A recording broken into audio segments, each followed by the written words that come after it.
Faly miarabantsika manaraka ny fandarana manokana eto anivon'ny Leo Défi Madagasikara amin'izao fotoana izao. Manambahiny isika dia ny namana Dina Heriniaina. Izy dia filohan'ny komity Jobily ny Sampatia Ambohidraraba.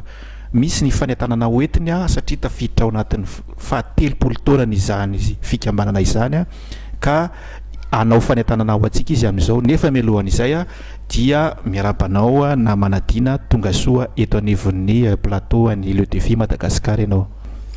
Faly miarabanao koa Tojo Ramilianta dia miaraba ny ekipa rehetra ny Leo Défi Madagasikara sy tsika namana rehetra izay manaraka izao fandarana izao.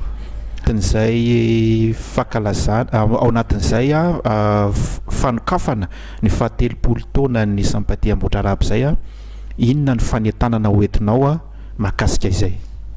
Trotranao namana Tojo Ramilianta tamin'ny fanontaniana ny fanokafana ny Jobily ny Sampatia Tsinjo Ambohidraraba dia amin'ny 7 ambin'ny folo ny volana Novambra izao fidirana faharoa io ao Ambohidraraba FJKM Ambohidraraba.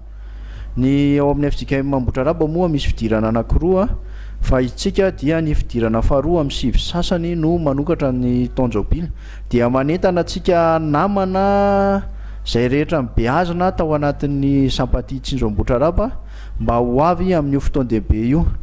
Dia manentana ihany koa antsika sady amin'ny izay hetsika rehetra mandritra fahatelopolo taona mba hanohana itsika namana sy izay efa nandalo mibeazina tao amin'ny Sampatia Tsinjo sy ireo olona izay viana ahitana ny Sampatia Tsinjo izany mba ahafahantsika manomana ny lasin'ny Jobily hoatrehan'ireo beazina any amin'ny volana Aogositra any miankina amin'ny calendrier-pampianarana moa iny fa mbola tsy mivoaka hatreto ny datin'ny lasin'ny Jobily.